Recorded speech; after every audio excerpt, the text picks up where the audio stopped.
Hello friends, आप सभी का स्वागत है आपके अपने यूट्यूब चैनल कोरवाइडा क्लासेस पर। तो दोस्तों, आज हम सीखेंगे कोण के बारे में। कोण यानी एंगल, कोण जिसे इंग्लिश में हम क्या कहते हैं, एंगल। एंगल के बारे में आज हम पढ़ेंगे। एंगल क्या होता है कि जिसका कोई प्रारंभिक बिंदु तो होता है, ये जहां से कोई दो किरण गुजरती है, एक तो ये वाली गुजर रही है, एक ये वाली गुजर रही, दो किरणें गुजर रही, जिसका क्या हो, एक प्रारंभिक उभयनिष्ठ बिंदु हो, यानी दोनों ही क्या है, एक बिंदु से होकर के गुजर रही। यहां से ये शुरू हुई और यह जा रही ए, और ये जा रही है बी। तो ए से, यानी ये ए हो गया, तो इसको हम मान देते हैं ओ। क्या मान देते हैं? ओ मान लेते हैं। ठीक है, यानी ओ से जो प्रारंभ हो रही है, ये दोनों का क्या कॉमन पॉइंट है, और इन दोनों के बीच का जो ये झुकाव है, ये क्या कहलाता है, कोण। और इस कोण को हम कहते हैं थीटा। क्या कहते हैं? थीटा। ये क्या है? कोण है। तो इस तरीके जो है कोण हम निकालते हैं। तो इसकी डेफिनेशन क्या हो जाएगी, क्या परिभाषा हो जाएगी? तो इसको हम क्या कहेंगे, जिसका प्रारंभिक जो है उभयनिष्ठ बिंदु हो। उभयनिष्ठ यानी कॉमन, दोनों का कॉमन है। इसके इस ये रेखा भी इस पॉइंट से ही गुजरी, ये किरण, रेखा नहीं, ये क्या है, दोनों किरण है। ये भी इस पॉइंट से गुजर रही है, ये भी इस पॉइंट से गुजर रही है। तो इसका दोनों का क्या होना चाहिए, उभयनिष्ठ प्रारंभिक बिंदु होना चाहिए। जैसे गुजरने वाली दो किरणें, इनके बीच का जो झुकाव होता है, उसे हम क्या कहते हैं, कोण कहते हैं। क्या कहते हैं? इसे कोण कहते हैं। तो इस तरीके से जो है कोण की डेफिनेशन आपको दिमाग में रहनी चाहिए। तो आगे हम बढ़ेंगे। अब इसके बहुत सारे जो टाइप्स हैं, उसमें सबसे पहला टाइप है न्यून कोण। बहुत जने इसके बारे में जानते होंगे, न्यून कोण। न्यून कोण किसे कहते हैं? न्यून कोण किसे कहते हैं? तो देखिए, सबसे पहले तो कोण की डेफिनेशन देख ली हमने, जिसका प्रारंभिक उभयनिष्ठ बिंदु होता है और ये दो किरणें गुजर रही, दोनों किरणें एक ही बिंदु से दो किरणें गुजर रही, दोनों के बीच का जो झुकाव है थीटा, ये क्या कहलाता है, ये कोण कहलाता है। अब सबसे पहले न्यून कोण कौन सा होगा वो देखते हैं। न्यून कोण का मतलब देखो, ये एकदम सीधा बनता है। ये कितना डिग्री का कोण बनता है? ये बनता है 90 डिग्री का कोण। कितना? 90 डिग्री का कोण। और जब यहां से बिंदु, यहां से प्रारंभ हो रहा है, ये एक किरण तो ये गई, दूसरी किरण इसके ऊपर ही चली गई, यानी इसके बीच, दोनों के बीच का जो कोण बन रहा है, ऐसा कोण जो बन रहा है, यहाँ तो बिल्कुल कोण बन नहीं रहा, सबसे छोटा कोण। तो ये कितना डिग्री बन रहा है? 0 डिग्री। तो ये क्या है? 0 डिग्री। जैसे जैसे ऊपर जाता जाएगा, यहां से ये वाला, ये जैसे जैसे ऊपर जाता जाएगा कोण बढ़ता जाएगा, और यहां तक जैसे पहुंच जाएगा वो कितने डिग्री का हो जाएगा? 90 डिग्री का हो जाएगा। तो ये देखो, इससे तो छोटा, यानी ये एकदम सीधा बनता है ना, इससे तो छोटा, और ये जो 0 डिग्री का कोण बनता है बिल्कुल नीचे, उससे बड़ा, वो कोण क्या कहलाता है? न्यून कोण। यानी 0 डिग्री से बड़े और 90 डिग्री से छोटे कोण को क्या कहते हैं? इससे छोटे कोण को क्या कहते हैं हम? न्यून कोण। समझ में आ गया? ये कैसा कोण है? न्यून कोण है। मान लीजिए आपसे पूछा जाए कि ये है 30 डिग्री का कोण, तो 30 डिग्री का कोण कौन सा कोण कहलाएगा? न्यून कोण। क्यों कहलाएगा? क्योंकि सर ये 90 डिग्री से तो छोटा है, 90 डिग्री से तो छोटा, और 0 डिग्री से क्या है? बड़ा। इन दोनों के बीच में जितने भी कोण बनेंगे, इसके और इसके बीच में, तो वो क्या कहलाएंगे? न्यून कोण कहलाएंगे। यानी इसकी डेफिनेशन सीधी सीधी क्या हो जाएगी कि 0 डिग्री से तो बड़ा हो, इस तरीके से 0 डिग्री से तो बड़ा या बराबर, ये थीटा, और 90 डिग्री से छोटा और बराबर होगा क्या? 90 डिग्री का बराबर नहीं होना चाहिए। 90 डिग्री से क्या होना चाहिए? छोटा होना चाहिए। 90 डिग्री से कैसा होना चाहिए? छोटा। यानी 90 से तो छोटा और 0 से बड़ा, और 0 के बराबर होगा तो भी क्या होगा? न्यून कोण होगा क्या? 0 से 0 के बराबर होगा, तो ये आपको बताना है। यानी हमने डेफिनेशन में क्या लिखा है कि न्यून कोण यानी 0 डिग्री से तो बड़ा और 90 डिग्री से छोटा। 0 से बड़ा होना चाहिए, 0 नहीं होना चाहिए। क्या नहीं होना चाहिए? जीरो नहीं होना चाहिए, यानी 0 डिग्री से तो बड़े और 90 डिग्री से छोटे, 0 डिग्री से तो बड़ा और 90 डिग्री से छोटा होना चाहिए। जिसमें कौन कौन शामिल नहीं होंगे, जिसमें एक तो 90 डिग्री और एक 0 डिग्री, ये दोनों शामिल नहीं होंगे। यदि इस तरीके से अगर कोण बनते हैं, ये 0 डिग्री बन रहा है बिल्कुल और ये 90 डिग्री कोण बन रहा है, तो ऐसे जो कोण होंगे वो न्यून कोण नहीं कहलाएंगे। न्यून कोण किसे कहेंगे, 0 डिग्री से तो बड़ा होना चाहिए, बड़े का निशान है, 0 से तो बड़ा और 90 से छोटा जो कोण बनेगा वो कोण क्या कहलाएगा, न्यून कोण कहलाएगा। तो ऐसे कोई से भी कोण हो जो 0 से तो बड़े होने चाहिए और 90 से छोटे होने चाहिए, ऐसे कोण क्या कहलाएंगे, न्यून कोण कहलाएंगे। और इसमें से देखते हैं और थोड़े से एग्जांपल देख लेते हैं। एग्जांपल है ना, एग्जांपल में मान लीजिए 45 डिग्री इस तरीके का कोण बन रहा है, ये 45 डिग्री का है, ये कौन सा कोण कहलाएगा, न्यून कोण कहलाएगा। मान लीजिए ये 60 डिग्री है, 60 डिग्री 0 से तो बड़ा और 90 से छोटा है 60, तो ये भी कौन सा होगा, न्यून कोण। ये मान लीजिए 75 डिग्री 75 डिग्री का कोण बन रहा है, तो 75 क्या 90 से बड़ा है, क्या 90 से छोटा, 0 से बड़ा है 75, 0 से बड़ा है, यानी ये सारे कोण कौन से हो जाएंगे, न्यून कोण हो जाएंगे। तो और कौन सा कोण, 60 डिग्री वाला, 75 डिग्री वाला, ये जितने भी कोण हैं 0 से बड़े और 90 से छोटे, सारे कोण कौन से होंगे, न्यून कोण होंगे। तो ये कौन सी डेफिनेशन हो गई, न्यून कोण की। तो ये सबसे पहला तो ये आपके पास में हो गया। अब दूसरा कोण देखते हैं। दूसरा कोण आ जाएगा समकोण। कौन सा आ जाएगा, समकोण। समकोण किसे कहेंगे, तो देखिए 90 डिग्री का कोण, कितने डिग्री का, 90 डिग्री के कोण को, 90 डिग्री का कोण को, 90 डिग्री का कोण कैसे बनता है, एकदम ये सीधा और ये भी एकदम सीधा, बिल्कुल सीधे होने चाहिए। यहां से ऐसे लाइन खींचो और यहां से ऐसे लाइन खींचो, इस तरीके का अगर बनता है एकदम स्ट्रेट और इधर इधर भी एकदम स्ट्रेट, तो ये कौन सा कोण है, 90 डिग्री का कोण है। कितने डिग्री का कोण है, 90, और ये ऊपर जो मैंने गोल गोल लगा रखा है इसको क्या कहते हैं, डिग्री। तो 90 डिग्री का कोण को हम क्या कहते हैं, समकोण। समकोण यानी 90 डिग्री का कोण, वो क्या कहलाता है, समकोण कहलाता है। सम यानी दोनों तरफ से एक समान, एक तरफ ये देखो इस तरफ से भी एक जैसा है, ये देखो इस तरफ से भी एक जैसा, यूं कोई झुकाव नहीं इसमें। कहने का मतलब ऐसे जो बनते हैं ना, ऐसे जो बनते हैं ये, यानी इनमें झुकाव है, और ये क्या एकदम स्ट्रेट है। ये देखो इस तरफ से भी एकदम सीधा, इस तरफ से भी एकदम सीधा, तो दोनों तरफ से एक जैसा है, इसलिए इसको क्या कहते हैं, समकोण। यानी 90 डिग्री का कोण क्या कहलाता है, समकोण कहलाता है। तो समकोण के बारे में आप जान गए होंगे। तो दो कोण हमने पढ़ लिए, एक तो न्यून कोण और एक समकोण। 90 डिग्री का कोण क्या कहलाएगा, आपसे पूछते हैं 90 डिग्री का अगर कोण बनता है, इस तरीके का कोण बनता है, तो वो क्या कहलाएगा, समकोण कहलाएगा। क्या कहलाएगा, समकोण कहलाएगा। तो ये आपको समकोण के बारे में भी जानकारी प्राप्त होगी। इसके बाद में चलते हैं अधिक कोण।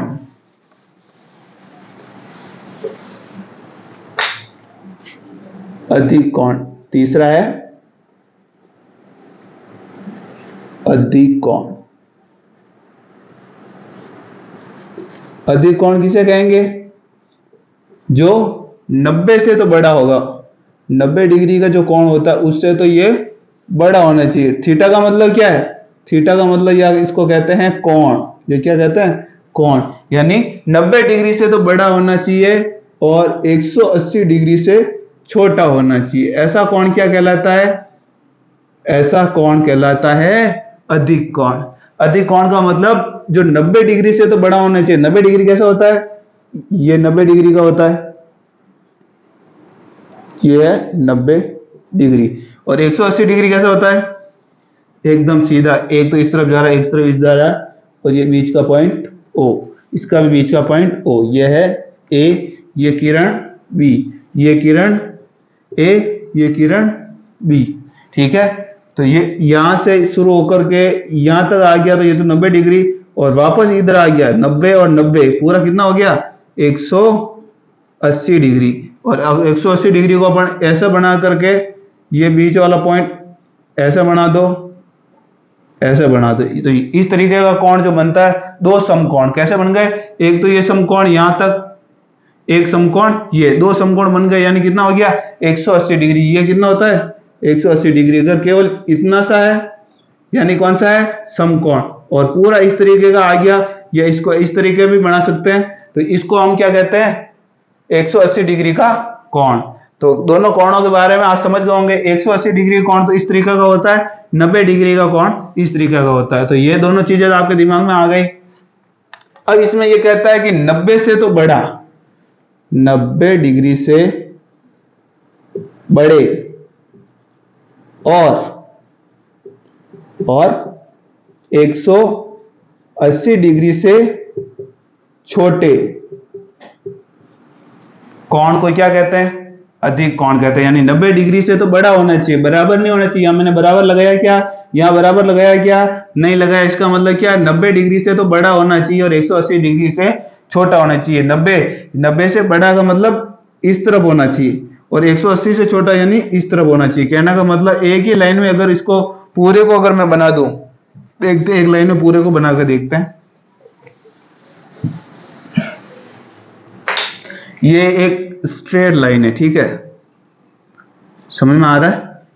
ये इसके बीचों बीच में हमने एक जो ओ पॉइंट था ना अपने पास में, ये ओ पॉइंट, यहां हमने एकदम स्ट्रेट ये जो किरण है वो खींच दी, ठीक है। ये है ए, ये है बी और ये है सी, ठीक है। ये यहां से देखो, यहां से लेकर के यहां तक, इन दोनों के अगर बीच में कोई कोण बन रहा है, यहां से लेकर के यहां तक, यहां से लेकर यहां तक, इन दोनों के बीच में अगर कोई कोण बनता है तो वो तो है न्यून कोण, 0 से तो बड़ा।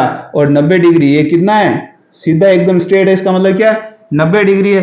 तो 90 डिग्री से तो छोटा और 100 ये 0 डिग्री से बड़ा कोण जो होगा वो तो होगा न्यून कोण। फिक्स अगर 90 डिग्री का अगर कोण बनता है एकदम इस तरीके से, एकदम सीधा अगर बनता है तो वो कौन सा हो जाएगा, 90 डिग्री का कोण क्या कहलाएगा, समकोण कहलाएगा। उसके बाद में आगे चलते हैं तो 90 डिग्री से तो बड़ा यानी इस तरफ 90 डिग्री से तो बड़ा और 180 डिग्री, यहां जब यहां तक पहुंच जाते हैं ये तो कितना डिग्री हो जाता है 180 डिग्री। यहां से शुरू होते हैं, ऐसे शुरू होके यहां आके यहां तक आ गए, यानी पूरा एक यहां तक पहुंच गए, तो ये कितना डिग्री बन जाता है 180 डिग्री बन जाता है। यानी 90 डिग्री से तो बड़ा और 180 डिग्री से छोटा, इन दोनों के बीच में जो भी कोण बनेंगे वो कौन से कोण कहलाते हैं, अधिक कोण कहलाते हैं। समझ में आ गया होगा। एक बार वापस समझा देता हूं इसको, एक बार वापस रिपीट करते हैं ताकि आपको ये अच्छी तरीके से जो है तीनों जो डेफिनेशन है या तीनों किस तरीके के कोण है उनकी जानकारी आपको आसानी से हो जाए। तो देखते हैं, सबसे पहले तो एक सरल रेखा खींच दी जिसको स्ट्रेट लाइन कहते हैं। इनका जो बीच का पॉइंट है ये है ओ, ठीक है, ये है आपका ए, ये है आपका बी। इस तरीके से कुछ भी दर्शा सकते हो, इससे अपने को कोई दिक्कत नहीं है। और इनके जो बीच में जो लाइन बनती है तो यहां से शुरू होकर के यहां तक जब पहुंच जाते हैं ना, तो ये कितना डिग्री का कोण बन जाता है 90 डिग्री का। लेकिन यहां पर जब थे बिल्कुल स्ट्रेट, तो यहां पर जो कोण बनता है ये बनता है 0 डिग्री का। कितना 0 डिग्री का। जैसे ऊपर चढ़ेंगे, ये तो है आपका पॉइंट ए, ये है बी, ठीक है। इसको तो दिमाग में रखना, यहां जो कोण बन रहा है वो कोण कितना है 0 डिग्री। यहां पहुंचेंगे तो कितना डिग्री तक बन जाएगा, क्योंकि यहां से यहां तक जब पहुंचोगे ये 90 डिग्री का कोण बन जाएगा।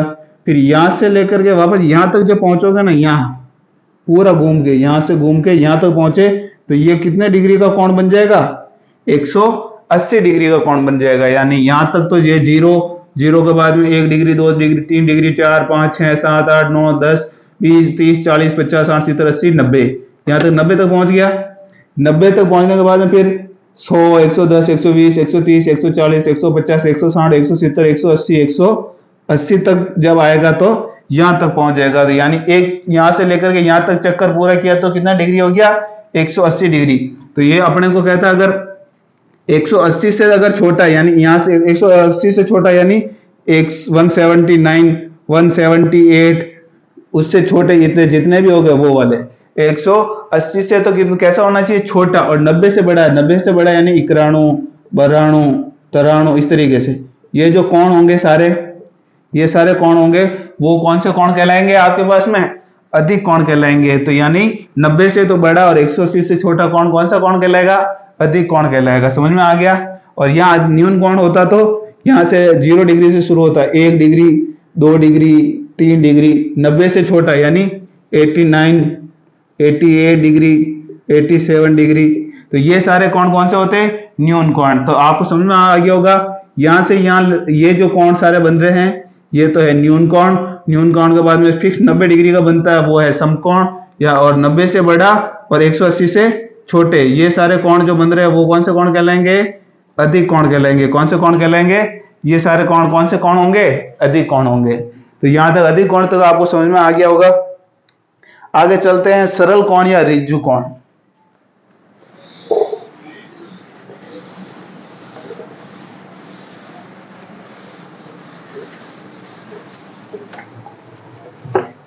तो चौथा हम ले लेते हैं, जिसको हम सरल कोण या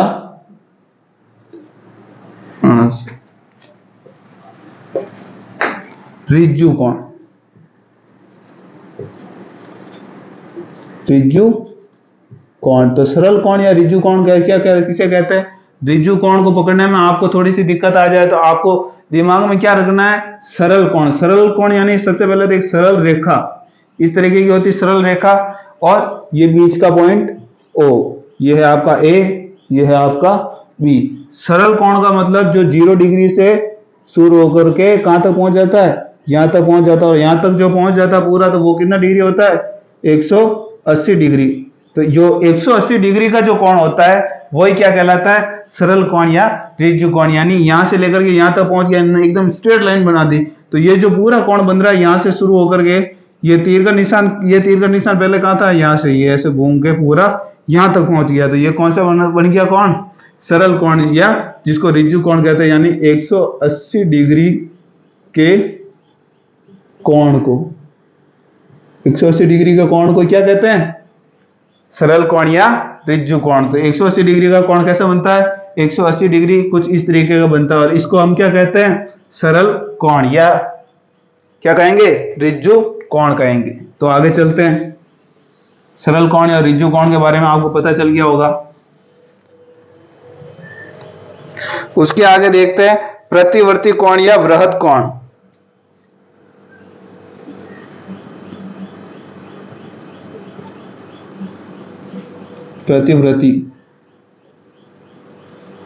प्रतिवर्ती कोण, या इसको और क्या नाम देते हैं?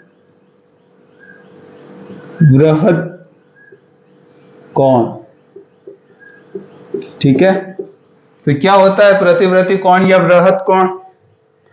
तो प्रतिवर्ती कोण या वृहत कोण का मतलब होता है, क्योंकि अब तक हमने कहां तक पढ़ लिया भाई? एकदम स्ट्रेट लाइन हमने बनाती थी, ये 90 डिग्री था, ये 0 डिग्री था, यहां तक पहुंच गए, यहां से घूम के यहां तक पहुंच गए, तो ये कितना डिग्री का कोण?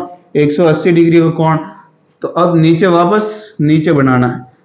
तो ये देखो 180 तो यहां तक था, 180 तक का जो कोण बना था उसे हमने क्या कहा था? सरल कोण या ऋजु कोण कहा था। अब 180 से बड़ा, और देखो 90 के आगे 90 जोड़े तो कितना आ गए? क्योंकि ये भी 90 ही बन रहा है, 90 के आगे 90 जोड़े तो 180 आ गया। 180 में 90 और जोड़ देंगे आगे तो कितना हो जाएगा? 270 डिग्री हो जाएगा। यहां तक तो आपको समझ में आ गया भाई। देखो सबसे पहले थोड़ा सिस्टमैटिक वापस एक बार बना देते हैं।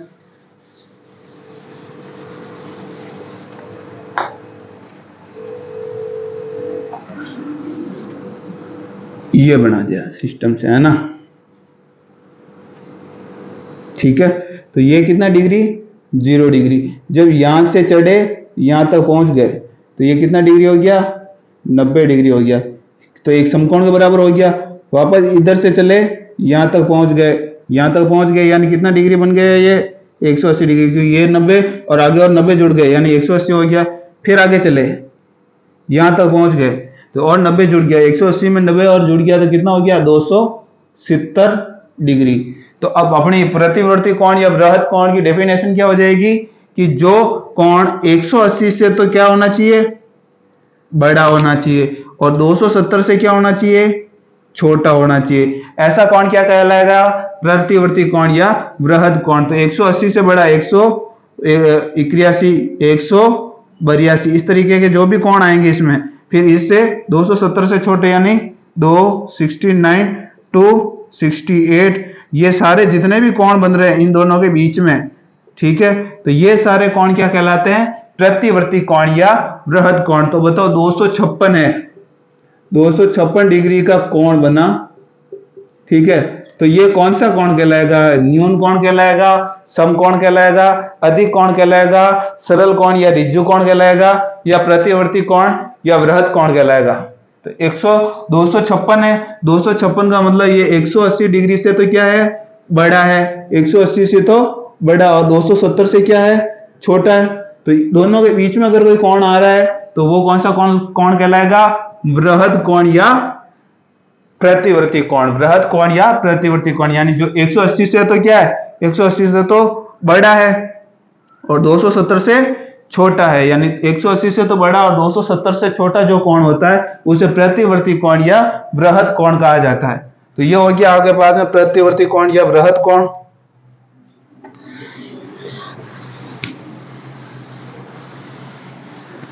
उसके आगे चलें, उसके आगे चलेंगे तो आप देखेंगे संपूर्ण कोण या पूर्ण कोण।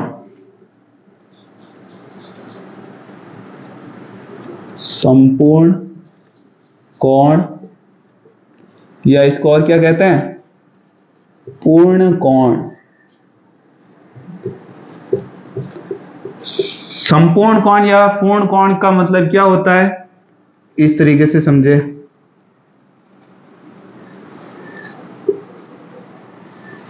ठीक है, तो क्या हो जाएगा संपूर्ण कोण या पूर्ण कोण। तो सबसे पहले यहां तक ये तो था 0 डिग्री, यहां तक पहुंच जाते तो यहां से लेकर के यहां तक अगर पहुंचते तो ये हो जाता 90 डिग्री। फिर आगे ये 90 डिग्री का कोण बनता है, यानी 90 से आगे चलते हैं तो फिर यहां तक पहुंचते तो कितना आ जाता है, 180 डिग्री। फिर यहां से लेकर के यहां तक पहुंच जाते हैं, यानी ये वाला यहां से यहां तक पहुंचने पर कितना डिग्री, 90 डिग्री और जुड़ गया तो 270 डिग्री। और 270 डिग्री फिर आगे और 90 डिग्री का कोण बनेगा। तो यहां तक पहुंचते हैं तो वापस 270 में 90 जुड़ेगा तो कितना आ जाएगा, 360 डिग्री। समझ में आ गया। यानी 180, 270 और 0 है तो 0 का अगर एक राउंड पूरा इसने लगा दिया तो कितना डिग्री हो जाएगा, 360 डिग्री। तो इस तरीके का अगर पूरा एक राउंड कोई लगा देता है तो वो कितना डिग्री घूम गया, 360 डिग्री। मान लीजिए आप ऐसे खड़े थे, ठीक है, आपका मुंह किस तरफ था, इस तरफ था, आप ये अगर यूं घूम गए वापस इस जगह आ गए, यानी आपने कितने डिग्री घूम गए, 360 डिग्री। तो आप यूट्यूब पर और देखा होगा कोई कोई ऐसे वीडियो आते हैं जिसपे ऊपर लिख रखा होता है साइड में 360 डिग्री। 360 डिग्री का मतलब क्या है, उस वीडियो को आप चारों तरफ से देख सकते हैं। मान लीजिए ये आपके फोन में कोई वीडियो में कोई आदमी खड़ा है, तो आप क्या कर सकते हैं, इसको इस चारों तरफ से देख सकते हैं। इसके चारों तरफ क्या है, वो चारों तरफ देख सकते हैं और एक राउंड पूरा घूम गए, यानी कितने डिग्री का कोण बनेगा, 360 डिग्री। तो आप ऐसे गोल गोल एक बार अगर एक चक्कर पूरा कर देते हैं और वापस उसी जगह में आ जाते हैं, इसका मतलब आप कितने डिग्री घूम गए, 360 डिग्री घूम गए। कितने डिग्री घूम गए, 360 डिग्री घूम गए।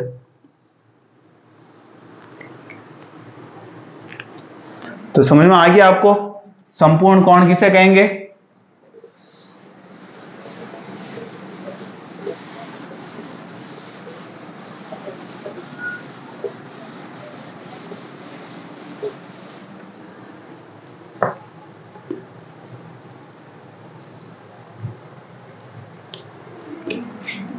तो आगे चले अभी।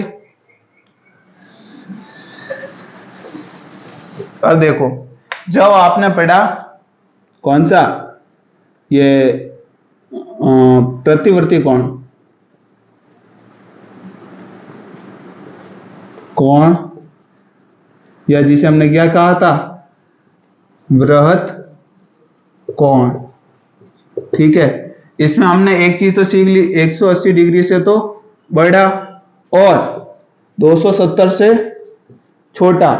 अब 270 से बड़ा और 360 से छोटा, ये कोण क्या कहलाएगा।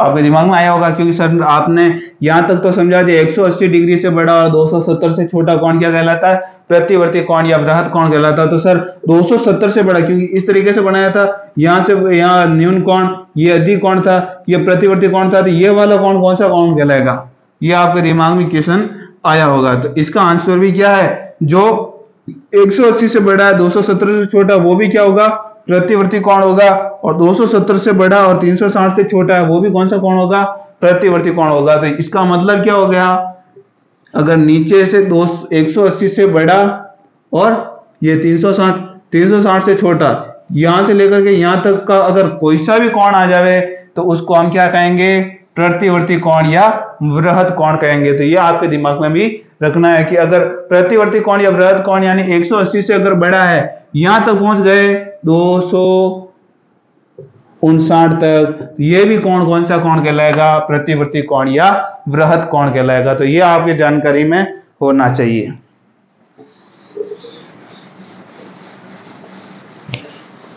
तो ये चीज आपके दिमाग में आ गई, प्रतिवर्ती कोण या बृहद कोण क्या होता है। ठीक है, उसके बाद में हम देखते हैं नए कोण, अभी जो है नया आ गया। ठीक है, वो जितने भी कोण थे 360 पूरा घूम गए, यानी उन कोणों सभी कोणों की हमने बात कर ली। अब हम आगे चलते हैं कुछ नए पूरक कोण। ठीक है, या इसको कहते हैं कोटि पूरक कोण, कोटि पूरक कोण, और इसका क्या नाम ले सकते हैं, संपूरक कोण। संपूरक कोण यानी संपूरक कोण तो जो पूरक कोण से जो बड़ा होगा 180 डिग्री का कोण उसको संपूरक कहेंगे। यहां पर एक तो पूरक कोण दिमाग में रखना है, कोटि पूरक याद रखना है, और एक कोटि पूरक को और क्या कह सकते हैं, अनुपूरक कोण, अनुपूरक कोण। तो इसके अलग अलग नाम है, ज्यादातर जो है आपके पास में यही देखने को मिलेगा पूरक कोण, लेकिन इसके और दूसरे नाम भी अपने दिमाग में रखने। अगर कहीं पूछते हैं कोटि पूरक कोण कौन सा होगा या अनुपूरक कोण कौन सा होगा, कोई सा भी नाम अगर ले लेवे तो अपने को समझना है क्या है, पूरक कोण ही समझना है। तो ये कंफ्यूजन नहीं होना कि कोटि पूरक पूछ लिया कि अपने को तो पूरक कोण ही पढ़ाया था, कोटि पूरक कौन सा हो गया। तो कोटि पूरक कौन सा कोण होगा, जो पूरक कोण होगा, जो अनुपूरक कोण होगा वही क्या होगा, कोटि पूरक होगा। तो कोटि पूरक नाम ले ले, चाहे अनुपूरक नाम ले ले, चाहे पूरक कोण ले ले, दिमाग में अपने क्या आना चाहिए, पूरक कोण आना चाहिए। पूरक कोण का मतलब होता है एक कोई कोण तो ये हो गया, दूसरा कोई कोण ये हो गया, इन दोनों का जो टोटल करेंगे हमेशा कितना डिग्री होना चाहिए, 90 डिग्री होना चाहिए। यानी दोनों को जोड़ देंगे, कोई ए कोण है, एक कोई बी कोण है, ठीक है, इन दोनों को जोड़ देंगे तो हमेशा उनका टोटल दोनों को जोड़ने पर कितना आना चाहिए, 90 डिग्री आना चाहिए। दोनों को जोड़ने पर अगर 90 डिग्री आ जाता है तो वो कैसे कोण है, पूरक कोण है। कैसे, मान लीजिए एक तो है 60 डिग्री का, ठीक है, एक कोण है 30 डिग्री का, ठीक है, तो ये क्या पूरक कोण है। तो क्या करना हमें, एक ये कोण दोनों कोणों को क्या कर देना है, जोड़ देना है। दोनों को जोड़ेंगे तो कितना डिग्री आ जाएगा, 90 डिग्री आ जाएगा। 90 डिग्री आ गया, इसका मतलब ये क्या है, दोनों कैसे कोण है, पूरक कोण है। कैसे कोण है, पूरक कोण है। तो ये पूरक कोण के बारे में आप समझ गए, यानी दो कोणों को जोड़ने के बाद में अगर 90 डिग्री आ जाता है, दो कोणों का योग यदि 90 डिग्री आ जाता है तो वो कोण कौन सा कोण कहलाता है, पूरक कोण। तो उसको अलग नाम से अगर पूछा जाए, कोटि पूरक पूछा जाए, अनुपूरक पूछा जाए, अपने को क्या समझना है, पूरक कोण। हमेशा क्या दिमाग में रखना है, पूरक कोण दिमाग में रखना है। तो आप समझ गए होंगे पूरक कोण क्या होता है।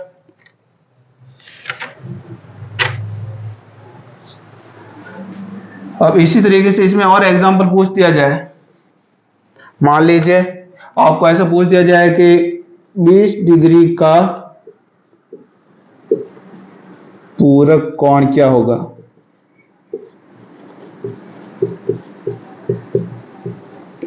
क्या होगा, तो अपने को फॉर्मूला दिमाग में रखना। मान लीजिए ए कोण अपने को दे दिया, कितना दे दिया, चाहे वो कोई सा भी हो सकता है, ए भी हो सकता है, बी भी हो सकता है, उससे अपने को कोई लेना देना नहीं, बस दो कोण होने चाहिए, इन दोनों का योग हमेशा कितना होना चाहिए, 90 डिग्री। तो दूसरा नहीं दिया तो दूसरा एक तरफ रख देते, और जो नहीं दे रखा वही क्या है, पूरक कोण है।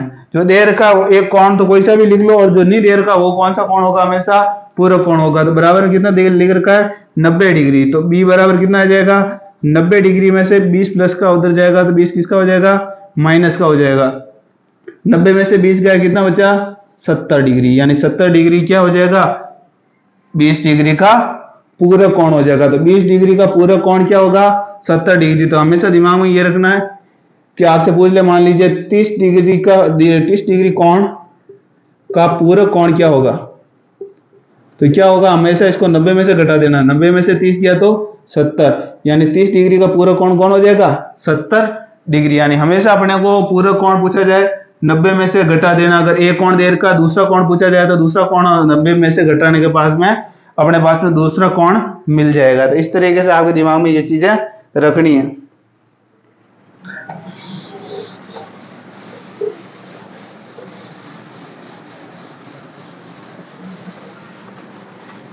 एक तो हो गया पूरक कोण, और एक दूसरा जो होता है जो मैंने पहले बोला था वो कौन सा कोण है, समपूरक कोण, या जिसे परिपूरक कोण भी कहते हैं।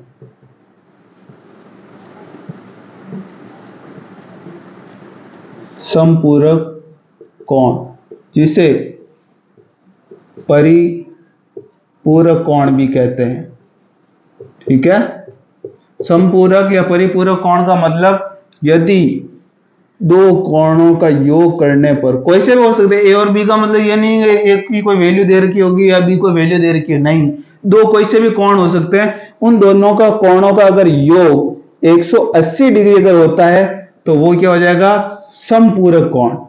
यदि दोनों कोणों का योग 90 डिग्री होता तो कौन सा कोण होता पूरक कोण। और लेकिन जैसे ही इसमें 90 और जुड़ गए, यानी 180 डिग्री का अगर कोई कोण हो गया दोनों का योग, तो वो कौन सा कोण कहलाएगा समपूरक कोण कहलाएगा। कौन सा कोण कहलाएगा समपूरक कोण। कैसे, मान लीजिए एक तो कोण 110, नहीं ये तो सॉरी छोटा हो गया, ये मान लीजिए 60 डिग्री का कोण है, कितना डिग्री का 60 डिग्री का एक कोण 60 डिग्री का दे दिया, ठीक है। एक आपको दे दिया 120 डिग्री का, कितना डिग्री का 120 डिग्री, क्योंकि 120 डिग्री का कोण होगा तो 90 से तो बड़ा ही होगा, 90 से बड़ा कोण है, यानी कौन सा कोण होगा 90 से बड़ा कोण अधिक कोण होता है, यानी 120 कौन सा कोण है अधिक कोण। और 90 यहाँ सीधा होता तो 90 होता, 90 से छोटा है यानी कौन सा कोण है 90 से छोटा है, तो ये कौन सा कोण हो जाएगा न्यून कोण हो जाएगा। दोनों का योग करते हैं, दोनों का योग करते हैं 120 और 60 डिग्री, 120 और 60 कितना हो जाता है 180, यानी दो कोणों का योग अगर 180 हो जाता है तो उन दोनों कोणों को अपन क्या कहेंगे एक दूसरे के क्या हैं समपूरक है। ये कोण इसका समपूरक, ये कोण इसका समपूरक है। तो एक आपसे क्वेश्चन इस तरीके से पूछा जाएगा 120 का समपूरक कोण कौन सा होगा, तो 120 को समपूरक होने के लिए कितने डिग्री कोण और चाहिए, 180 में से 120 चला जाएगा तो कितना बच जाएगा 60 डिग्री, यानी दोनों कोणों का योग कितना होना चाहिए 180 डिग्री। तो 180 का संपूरक कोण कौन सा हो जाएगा 60 डिग्री, क्योंकि दोनों का योग करने पर हमेशा कितना आना चाहिए 180 डिग्री अगर आ रहा है तो वो कौन से कोण हो जाएंगे संपूरक कोण हो जाएंगे।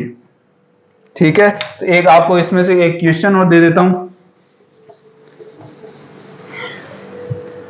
क्वेश्चन ये है कि 70 डिग्री कोण का संपूरक कोण क्या होगा, ये आपका क्वेश्चन है।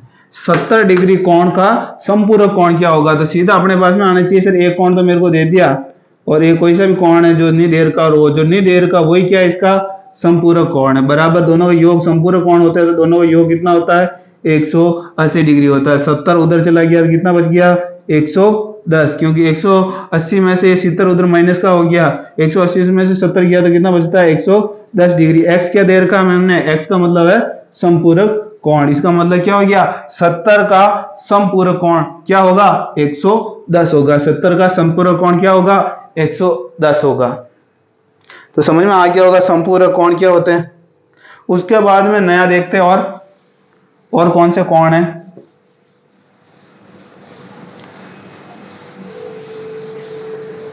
संपूरक कोण के बाद में देखते हैं आसन कोण।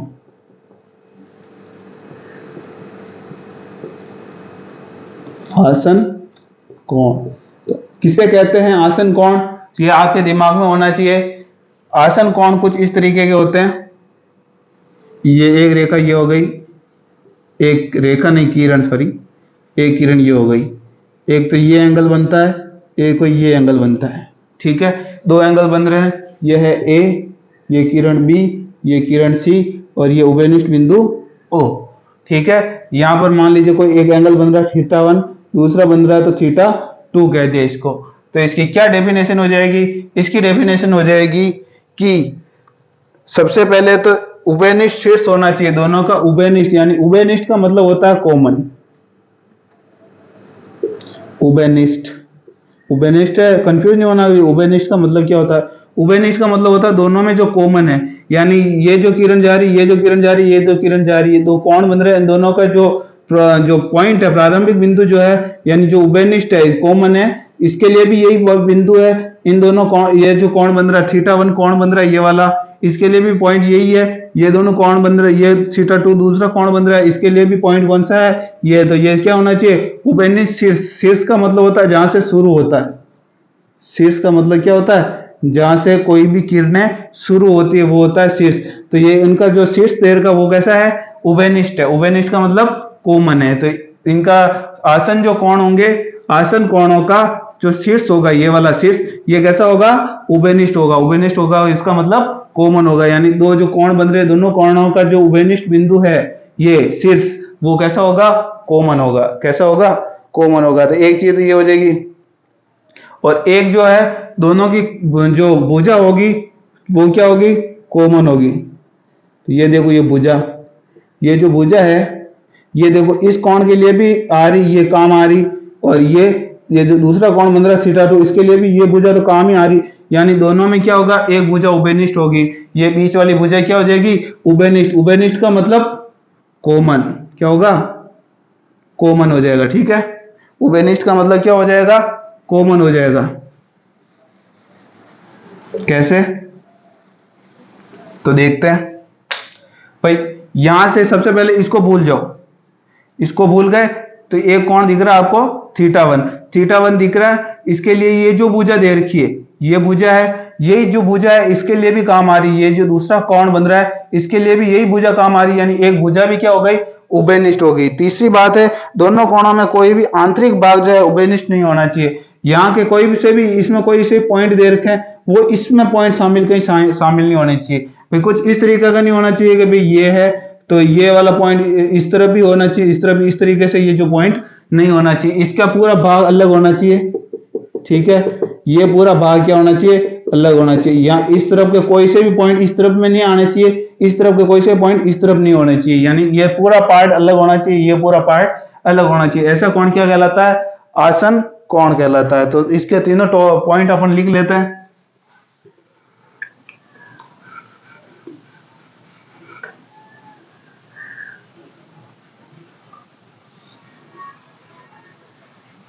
ठीक है, तो इसमें सबसे पहले उभयनिष्ठ शीर्ष होना चाहिए।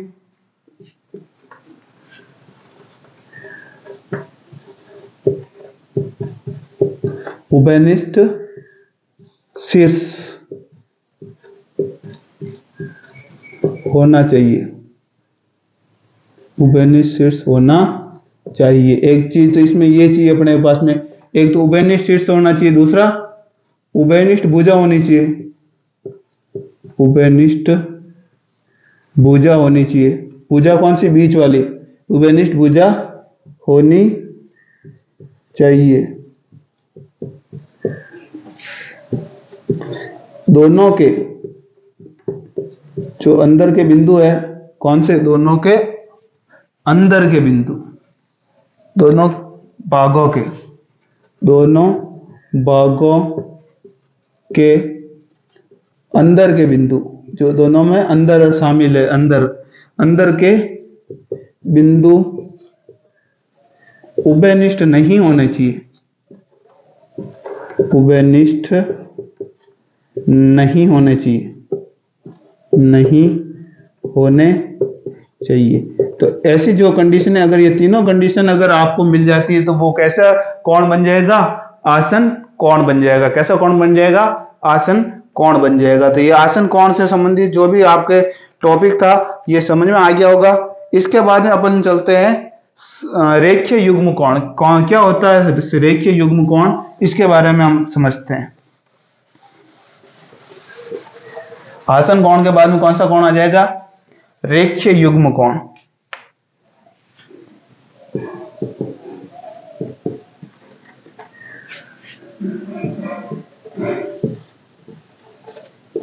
रेखीय युग्म कोण, ठीक है।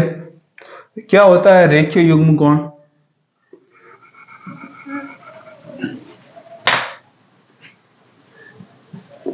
रेखीय युग्म कोण क्या होता है? रेखीय युग्म कोण, इसके बारे में आप क्या जानते हैं? रेखीय युग्म कोण जो होता है आसन संपूरक होता है। रेखीय युग्म कोण क्या होता है? आसन संपूरक कोण होता है। अब ये बात आपको कब समझ में आएगी? रेखीय युग्म कोण कैसा होता है? आसन संपूरक कोण होता है। तो सबसे पहले आपके दिमाग में ये फिल्म आनी चाहिए कि आसन क्या होता है, संपूरक कोण क्या होता है। संपूरक कोण का मतलब तो होता है दो कोणों का योग कितना होगा? 180 अगर होगा तो वो कौन सा कोण कहलाएगा? संपूरक कोण। और आसन कोण कैसे होते हैं? कुछ इस तरीके से होते हैं। एक कोण ये बनता है, दूसरा कोण ये बनता है। इनका जो शीर्ष होता है, ये वाला शीर्ष, ये क्या होता है? उभयनिष्ठ होता है। इन दोनों में जो एक भुजा होती है वो क्या होती है? उभयनिष्ठ। उभयनिष्ठ का मतलब इसके भी काम आ रही है और इसके भी काम आ रही है। दो भुजा उभयनिष्ठ होती है और इन दोनों के अंदर के बिंदु जो है उभयनिष्ठ नहीं होने चाहिए। इसके बिंदु सेपरेट, इसके बिंदु सेपरेट। तो इनको क्या कहते हैं? आसन कोण कहते हैं। और संपूरक कोण किसे कहते हैं? दो कोणों का योग 180 के बराबर होता है तो संपूरक कोण कहते हैं। तो अब आपके दिमाग में थोड़ा थोड़ा आ गया होगा। क्या दिमाग में आया होगा? दिमाग में ये आया होगा कि सर इस तरीके से लाइन आएगी, ये बीच वाला। अब दो कोण कोई से भी हो सकता है, एक ये हो सकता है, एक ये हो सकता है, ठीक है। ये दो कोण हो जाएंगे जिसमें देखो सबसे पहले तो आसन की कंडीशन यहाँ फुलफिल हो रही नहीं। आसन यानी जिसका शीर्ष उभयनिष्ठ हो। ये शीर्ष उभयनिष्ठ है, ये बीचों बीच में आ रहा है, ये इसमें भी है, इसके लिए भी और इसके भी लिए। शीर्ष तो एक ही है, ये रहा। तो सबसे पहला तो शीर्ष उभयनिष्ठ हो गया। दूसरी कंडीशन क्या थी कि उभयनिष्ठ भुजा होनी चाहिए। ये भुजा हो रही, ये देखो इस कोण के लिए भी यही भुजा है, इस कोण के लिए भी ये भुजा काम आ रही है। यानी उभयनिष्ठ भुजा, एक भुजा उभयनिष्ठ होगी। और इसका देखो इस भुजा के इस तरफ जो है सारे बिंदु इस तरफ के ही है। कोई इस तरफ का कोई पॉइंट, इस तरफ के जो कोण है इसमें कोई इस तरफ का कोई बिंदु नहीं है। इस तरफ के भी जो बिंदु है वो भी एकदम कैसे हैं? सेपरेट है। इसका कोई भी बिंदु उस तरफ नहीं है और इसका कोई भी बिंदु इस तरफ नहीं है। यानी दोनों बिल्कुल क्या है? सेपरेट है। तो ये कौन सा हो गया? आसन संपूरक कोण। और दोनों कोणों का योग ये θ1 और θ2, ये दोनों कोण है। इन दोनों का कोण भी मिलाकर के कितना हो रहा है? 180। कैसे हो रहा है 180? कैसे समझ में आ रहा है अपने को 180 हो रहा है? क्योंकि एक सरल रेखा पर बन रहा है और सरल रेखा ये ऐसे है, चाहे यहाँ पर कोई से भी कोण बन रहे हो, यहाँ से लेकर के यहाँ तक अगर पहुंच गए तो यानी ये कितने डिग्री का कोण बन जाएगा? हमेशा 180 डिग्री। ये भले चाहे कोई सा भी कोण हो, ये कोई सा कोण हो, दोनों को कोण को जोड़ेंगे तो यहाँ से लेकर के यहाँ तक का कोण पूरा टोटल निकल जाएगा। और यहाँ से यहाँ तक का जो पूरा कोण होता है वो हमेशा कितना होता है? 180 डिग्री होता है। तो ऐसे कोण को हम क्या कहेंगे? रेखीय युग्म कोण। जो आसन संपूरक कोण जो होगा वो कैसा होगा? रेखीय युग्म कोण होगा। तो चलते हैं इसको समझते हैं और डीपली। तो ये समझ में आ गया आपको आसन और संपूरक कोण का बारे में। तो इसका क्या करते हैं, एक एग्जांपल ले लेते हैं।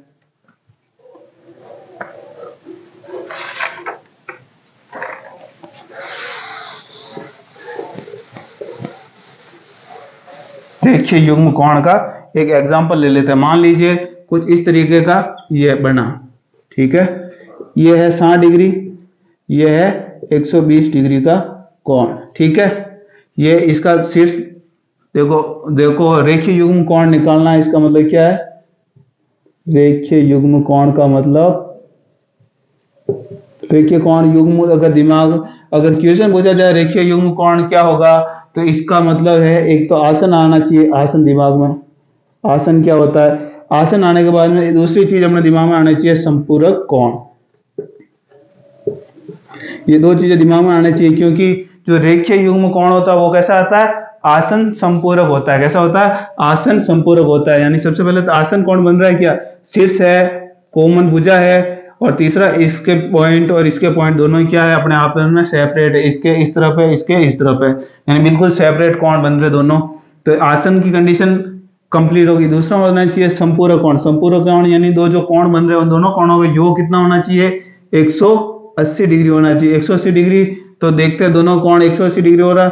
60 डिग्री प्लस 120 डिग्री कितना होता है? 180 डिग्री। यानी दोनों ही कंडीशनें फुलफिल हो रही, आसन भी है और संपूरक भी है। यानी आसन संपूरक कोण जो होगा वो हमेशा क्या कहलाएगा? रेखीय युग्म कोण कहलाएगा। तो अपन क्या लिखेंगे यहाँ पर? नोट लगा के लिख लो,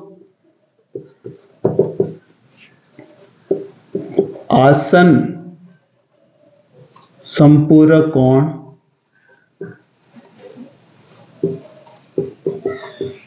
रेखीय युग्म कोण कहलाते हैं। क्या कहलाते हैं? रेखीय युग्म कोण कहलाता है। ठीक है, समझ में आ गया?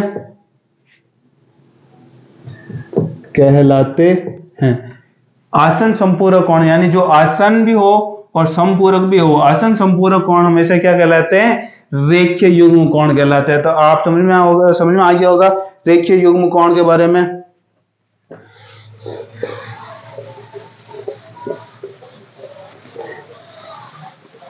अब बचता अपने पास में शीर्षाभिमुख कोण। कौन सा कोण? शीर्षाभिमुख कोण। शीर्षाभिमुख, शीर्ष के अभिमुख शीर्षाभिमुख कहलाता है। शीर्षाभिमुख कोण। कौन से कोण को हम शीर्षाभिमुख कोण कहेंगे? शीर्षाभिमुख यानी जो शीर्ष के सामने वाला कोण है वो शीर्षाभिमुख कोण कहलाता है। कैसे? एक तो इस तरीके से कोई किरण रेखा जा रही, एक इस तरीके से कोई रेखा जा रही। ठीक है, दोनों ही आमने सामने एक दूसरे को क्या कर रही है? यहाँ पर काट रही है। तो ये जो कोण होता है उतना का उतना ये कोण भी होता है। यानी अगर ये θ1 है तो ये भी कितना होगा? थीटा। यानी शीर्ष है, शीर्ष के जो अभिमुख कोण है, अभिमुख यानी जो सामने वाला कोण है, वही कोण जो होगा इस तरफ का भी कोण होगा। और इस तरफ जो कोण बनेगा, मान लीजिए इसको मान लीजिए थीटा की जगह इसको मान लीजिए तो ए मान लेते हैं। ए मान लिया, ये ए है तो ये वाला भी कितना होगा? ए होगा। तो ऐसे कोणों को हम क्या कहते हैं? शीर्षाभिमुख। यानी जो शीर्ष के अभिमुख वाले कोण है, ये शीर्ष है इसका, इनके जो सामने वाले अभिमुख यानी सामने वाले जो कोण है, हमेशा ये जो कोण होगा वही इस कोण के बराबर होगा, ये जो कोण होगा वो इस के बराबर होगा। ये क्योंकि ये क्या है? शीर्ष के अभिमुख है और ये इस शीर्ष के वापस अभिमुख ये वाला कोण है। ये ऐसे कोण क्या कहलाते हैं? शीर्षाभिमुख कोण। और ऐसे शीर्षाभिमुख कोण यानी आमने सामने के जो कोण होते हैं वो हमेशा क्या होते हैं? बराबर होते हैं। ठीक है,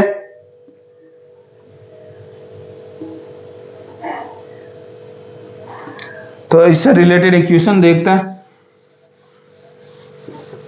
शीर्षाभिमुख का एक एग्जांपल ले लेते हैं। मान लीजिए ये है, ठीक है। अब मैंने पूछ लिया ये है 30 डिग्री, ठीक है, और ये है 45 डिग्री, ठीक है। तो अब आपको बताना है कोण ए कितना होगा और कोण बी कितना होगा। कोण ए कितना डिग्री होगा, कोण बी कितना डिग्री होगा, ये आपका क्वेश्चन है। कैसे करोगे? शीर्षाभिमुख कोण। शीर्षाभिमुख कोण कहते हैं, यानी अपना क्वेश्चन का आंसर इसको खुद नहीं दे दिया। शीर्ष, सबसे पहले तो शीर्ष को पकड़ो, ये रहा शीर्ष के अभिमुख यानी सामने वाला, ये रहा सामने वाला। कोण कैसे होते हैं? हमेशा बराबर। यानी ये 30 डिग्री, तो इसके सामने वाला 30 के सामने वाला कौन है? ए, ये भी कितना हो जाएगा? 30 डिग्री हो जाएगा। इसी प्रकार से ये है 45 डिग्री, 45 डिग्री के सामने वाला कोण कौन सा है? बी है, तो बी भी कितना हो जाएगा? 45 डिग्री हो जाएगा। तो ऐसे कोण क्या कहलाते हैं? शीर्षाभिमुख कोण कहलाते हैं। कौन से कोण कहलाते हैं? शीर्षाभिमुख कोण कहलाते हैं। आगे चलें।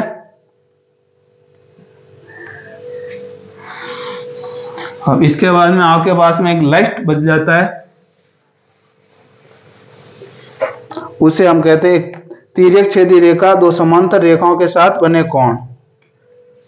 देखिए, सबसे पहले कंसेप्ट है ये, इस कंसेप्ट को समझना है। ये दो रेखा हैं, आपस में क्या एक दूसरे के समांतर है। ए बी, ये है सी और ये है डी। ये दोनों कैसी समांतर? इन दोनों के बीच की जो दूरी या बीच का जो गैप है हमेशा कैसा है, एक जैसा। आपको अभी टेढ़ा मेढ़ा दिखता हो तो अभी आपके दिमाग में हमेशा ये रखना, ये दोनों कैसे होंगे, एकदम स्ट्रेट लाइन होगी, ऐसे ऐसे बिल्कुल स्ट्रेट है। बीच का दूरी ये कभी भी एक दूसरे को जो है काटती नहीं है, क्या नहीं करती है, कभी भी एक दूसरे को काटती नहीं है। तो इन दो रेखाओं को एक तिर्यक छेदी रेखा, तिर्यक छेदी रेखा क्या कहती है, दो रेखाओं को भिन्न भिन्न बिंदुओं पर काटने वाली रेखा क्या कहलाती है, तिर्यक छेदी रेखा कहलाती है। तो तिर्यक छेदी रेखा को हमने ई और एफ मान लिया, ठीक है, ई और एफ मान लिया। अब इसमें जो बनते हैं अलग अलग कोण बनते हैं, उनको हमें देखना है। सबसे पहले जो है ये दोनों रेखा, इन दोनों रेखा एक दूसरे के समांतर है, और उसको जो रेखा काटती है इसको क्या कहते हैं, तिर्यक छेदी रेखा कहलाते हैं। इसका आपके दिमाग में रखना है।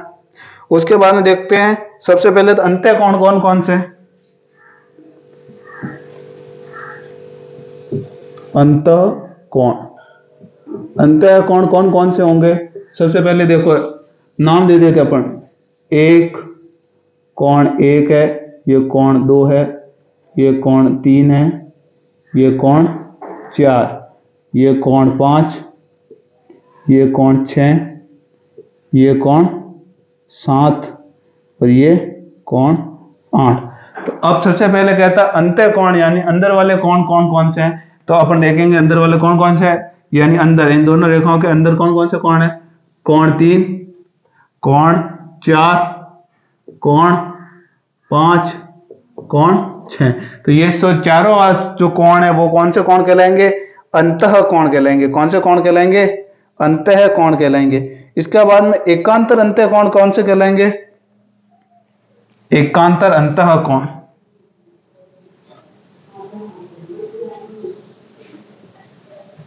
एकांतर अंतः कोण, एकांतर अंतः कोण।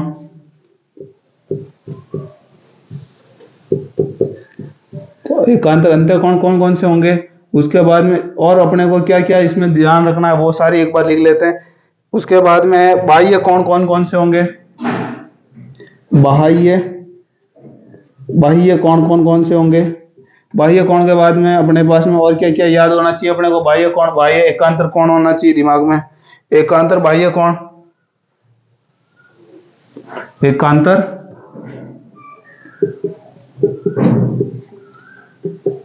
बाह्य कोण, ये आपके दिमाग में होना चाहिए, ठीक है। ये पहले चार चीजें देख लेते हैं।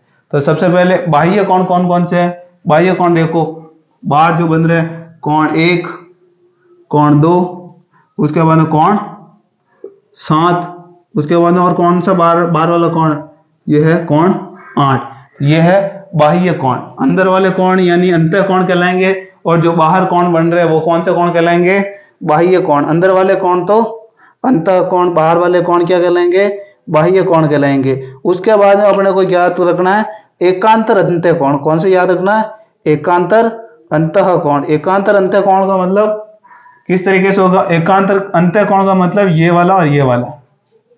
एक तो हो जाएगा कोण चार बराबर हो जाएगा कोण छः के, ये दोनों कोण कैसे हैं, एकांतर अंत्य कोण। एकांतर अंत्य कोण कैसे होते हैं, हमेशा बराबर होते हैं। और एकांतर अंत्य कोण कौन सा हो जाएगा, एक देखो तीन, तीन का एकांतर अंतः कोण कौन सा हो जाएगा, पांच। कहने का मतलब जेड की तरह बनता है ना, ठीक है। तो ये वाले और ये वाला हमेशा क्या होता है, एकांतर कोण।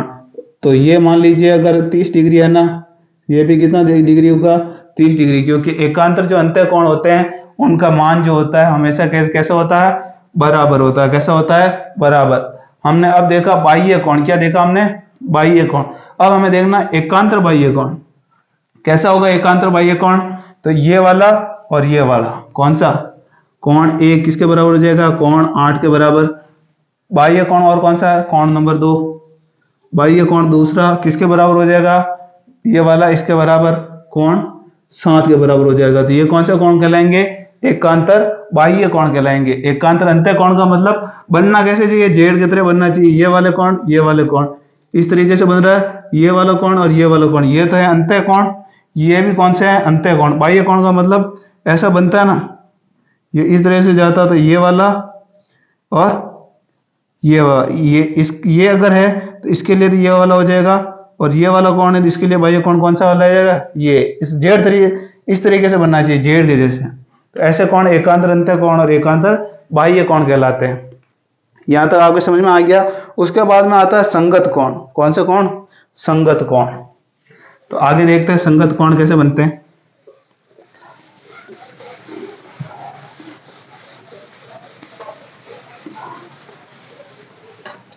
अब है संगत कोण। संगत कोण कैसे बनेंगे वो देखते हैं अभी। संगत कोण, संगत कोण का मतलब जो एक ही तरफ बनते हैं। एक ही तरफ कैसे? जैसे कोण एक है, कोण ये है, और संगत कोण इसका कौन सा हो जाएगा? कोण 5 हो जाएगा। ठीक है। उसके बाद में दो, कोण 2, इसका संगत कोण कौन हो जाएगा? कोण 6। जो यानी ये बन रहा है यहां पर, यानी रेखा के जस्ट ऊपर, तो इस रेखा के जस्ट ऊपर इस साइड में ये वाला, तो ये दोनों कैसे होंगे? बराबर। इन कोणों को क्या कहेंगे? संगत कोण। और इस रेखा के इस तरफ जो ये दो कोण है, इसी रेखा के इस तरफ का जो कोण है वो कौन सा हो जाएगा? 6। और ये भी कैसे होंगे? बराबर होंगे। उसी प्रकार से इस तरफ जो बन रहा है ये कोण नंबर 4, ये किसके बराबर हो जाएगा? इसी रेखा के इस तरफ नीचे कोण 7 के बराबर हो जाएगा। उसी प्रकार से ये रेखा इसके नीचे जो वाला कोण है, कोण नंबर 3 किसके बराबर हो जाएगा? ये नीचे जो कोण बन रहा है कोण नंबर 8 के। तो ऐसे कोण क्या कहलाते हैं? संगत कोण कहलाते हैं। कैसे कोण कहलाते हैं? संगत कोण कहलाते हैं। तो यहां तक समझ में आ गया संगत कोण के बारे में। संगत कोण का मतलब साइड में और देख लो तो ये कोई, सॉरी साइड में बनाते इसको थोड़ा। ये दो समांतर रेखा हैं, इसको कोई ये रेखा काट रही है। संगत कोण का मतलब यहां जो बन रहा है ना, जो यहां बन रहेगा, यानी ये जितना डिग्री का कोण यहां बनेगा उतनी डिग्री का कोण यहां बनेगा। तो इन दोनों कोणों को क्या कहेंगे? संगत कोण। अगर कोई यहां कोण बन रहा है, वही कोण अगर यहां बन रहा है, ये कोण और ये कोण, दोनों कोण क्या कहलाते हैं? संगत कोण। और संगत कोण हमेशा कैसे होते हैं? बराबर होते हैं। अब उसके बाद में देखेंगे यहाँ वाला कोण, यहाँ जो बन रहा है वो यहाँ देखेंगे, तो ये दोनों कोण भी कैसे होते हैं? हमेशा बराबर होते हैं। और ऐसे कोणों को क्या कहते हैं? संगत कोण कहते हैं। तो यहां तक आपको समझ में आ गया। उसके बाद में और क्या चीज इसमें ध्यान रखनी है अपने को? ये सारी कंडीशन है जब दो समांतर रेखाओं को कोई तिर्यक छेदी रेखा काटे, दो समांतर रेखा इनको कोई अगर ये तिर्यक छेदी रेखा काटती है तब अपने दिमाग में ये सारे कोण आने चाहिए। लास्ट में अपन देखते हैं कि जो अंदर वाले कोण होते हैं ना, एक ही तरफ के, मान लीजिए ये रेखा है, ये दोनों अंदर के एक ही तरफ के कोण है, ये दोनों कोणों का योग कितना होगा? कोण 4 और कोण 5। ये कोण 4 और कोण 5 दोनों का योग कितना होता है? 180 डिग्री होता है। हमेशा कितना होता है? 180 डिग्री। तो इसी तरीके से जो अंदर वाले कोण है, इन दोनों का कोण भी 180 डिग्री। ये अंदर वाले दोनों कोण, इन दोनों का योग करेंगे तो भी कितना होगा? 180 डिग्री। उसके बाद में ऐसा का ऐसा बाहर भी कोण 1 और एक कोण 7, कोण 1 और कोण 7 दोनों बाहर वाले जो कोण है, इन दोनों का योग भी कितना होगा? 180 डिग्री होगा। यानी दोनों अंदर वाले कोण होने चाहिए एक तरफ के, और ये दोनों भी अंदर वाले कोण, इन दोनों का योग करो चाहे इन दोनों का योग करो, हमेशा कितना आएगा? 180। उसी तरीके से ये दोनों बाहर वाले कोण, इन दोनों का टोटल करेंगे तो कितना आएगा? 180 आएगा। और इन दोनों के बाहर जो कोण है, ये दोनों कोण, इन दोनों का योग करेंगे तो भी कितना आएगा? 180 डिग्री आएगा। तो ठीक है दोस्तों, आज के लिए इतना ही। कल फिर मिलेंगे किसी नए वीडियो के साथ। तब तक के लिए धन्यवाद।